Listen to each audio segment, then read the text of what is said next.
I think Michelle Obama would be their best choice. But she has to hide her dog. She must be hiding It's the something. only problem. The only issue is that she's a guy. There is something preventing her from becoming president. No, is it in the They landslide? don't announce her. I get closer to being like, Something's going on there. maybe she has a cock. And you know what's nice is if they run her, Trump will, when he gets desperate, in a debate, It's coming out. You have a cock. You have any children? Yeah. Wonderful. How old? 6 and 3. Wonderful. Yeah. What type of women do you like? Describe her. They usually are blonde. Good. Blonde and smart. Not yet. I'm very proud of What do you think? What do you think of him saying Michelle Obama's a man? I didn't love that. Didn't love it? How come? Why did you think? A lot of people have said the opposite. That's why I don't like that. And lastly, Michelle Obama is a man. Am I right, America? Obamas haven't been in the White House since 2016.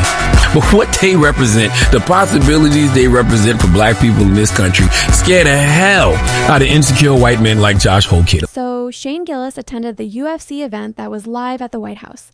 And first of all, it sickens me that Shane would still go to an event hosted by Trump, but that's a topic for another day. People are fallible, so for now, I want to focus on my praise for Shane. While leaving the UFC event, he was asked by TMZ how he felt about sickening comments Josh Hokit made about Michelle Obama being transgender, which he said right after winning the fight. Shane Gillis surprised me by immediately shutting down the comments and saying he didn't like them, which I'm sure to the conservatives watching and Tony Hinchcliffe, who was present beside Shane, that response was not at all what they expected or had wanted. Take a look at the TMZ clip where Shane comments and take a look at the clip from the UFC event where fighter Josh Hokit made the revolting remarks to Joe Rogan, so you have the context. Michelle Obama is a man. Am I right, America? What do you think of him saying Michelle Obama's a man? I didn't love that. Didn't love it? How come? Why did you think? A lot of people have said the opposite. That's why I don't like that. Trump's job. So tell me, do you think there is a chance in hell that Trump didn't pay Josh Hokit to say that? Because if you don't think the entire White House event was orchestrated by Trump for that exact moment, then give me whatever pills you're popping, because I'd love to add them to my rotation. Trump absolutely paid the fighter to say this, to insult the transgender community as well as black people, and the only president who still holds people's hearts and regards, Barack Obama. This was Trump saying F you to the Obamas due to Trump's deep-seated insecurities, because he knows he is inferior to the man Obama is. In every way. Trump made sure all eyes were on the UFC event and used that to attempt to disparage the Obamas' untarnished reputation. It was disgraceful, pathetic, and transparent, and I genuinely believe Trump's obvious hatred towards Michelle Obama has to do with the fact that it's clear Michelle deeply loves and respects Barack. Trump resents Michelle for not looking like an icy cold bitch like his own wife, and he'll do anything to try to tear her down because of that, even using a UFC fighter to do his bidding. I do want to add that I do not believe Melania should have to smile ever, nor do I believe it's her fault for not ever seeming happy, as it is clear, even if people haven't caught up yet, that she is a victim of Trump's, was trafficked as a young girl, and so understandably isn't too happy, and can never speak out because they'd kill her. Sorry about that tangent. Back to Shane. Who the fuck is that clown that interviewed him for TMZ?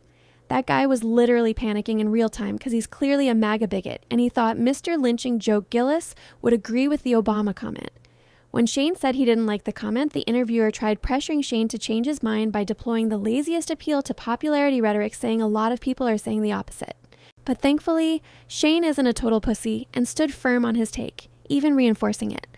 I thought it took a lot of courage to say that he didn't agree with the Michelle Obama joke considering who his fans are, and I respect him for that. I believe Shane did the right thing by admonishing the comments, and I appreciated that he didn't try to justify or explain them, because they don't need to be explained in 2026. They are obvious. The bigoted people will continue to be bigots, and I'm proud of Shane for separating himself from them, because there's no point in trying to convince them. In any case, I can't help but wonder if Shane's meeting and spending time with Sheryl Underwood had anything to do with it, because he had a very different take on Michelle Obama being transgender only 3 years ago. Take a look. I think Michelle Obama would be their best choice. But she has to hide her dog. She must be hiding That's the only something. problem. The only issue is that she's a guy. As it in the landslide. They don't announce her. I get closer to being like, maybe she has a cock. As you can see in this clip from Matt and Shane's secret podcast from November 2023, Shane had no problem actively participating in jokes poking fun at Michelle Obama being transgender. It's not like he's just sitting by while others make the jokes. He's contributing to the conspiracy, and it doesn't seem to bother or offend him in any way when Tim and Matt make jokes at Michelle's expense. Flash to May 20th, 2026, where, after roasting Sheryl Underwood at the roast of Kevin Hart, Shane Gillis for the first time ever had a black woman on his podcast, Sheryl Underwood. Take a look. So what type of, I'm gonna be nosy, what type of women do you like? Describe her. They usually are blonde. Good. Yeah. Blonde and smart. Not yet. Not yet. Do you like a woman who's smart? Someone that you can engage in conversation? Yeah, of course. Right, Yeah. right.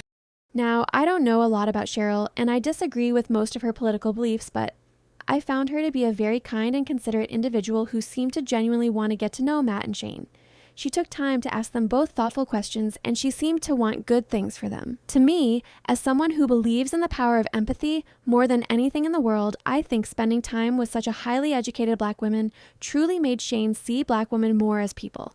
And I think no one on earth could argue otherwise when you have seen Shane's original comments on the Michelle Obama transgender conspiracy on Matt and Shane's secret podcast. I want to be careful here because while I don't think I can be a true dog anymore, knowing Shane would even go to that UFC event with what Trump has done, I do think Shane just showed the world not that he's a hypocrite because of his past comments, but that people can evolve and change their views. Regardless of what people have said in the past and regardless of what led them to a progressive point, we should support them because although it shouldn't be, it was brave of Shane to speak up against bigotry when most of his fans are conservatives. Shane is oozing with talent and has been very progressive when it comes to his thoughts on disability and the mentally challenged, and I'm hopeful this is just the beginning of him turning over a new leaf. He has a major platform on a world stage with all eyes on him, and whether he meant to or not, he just stood up for the entire transgender community and he spoke out against bigotry in a way we haven't seen from that side of the comedic aisle. And he did it plainly and without backing down. His fans are loyal and I hope they will follow his lead as I once did. Cheers to men who won't be swayed. What did you think of Shane's comments about the racist conspiracy theories targeting Michelle Obama? Do you think his perspective has evolved since getting to know more black women, or do you think it's just a coincidence? Let me know, and thank you so much for watching.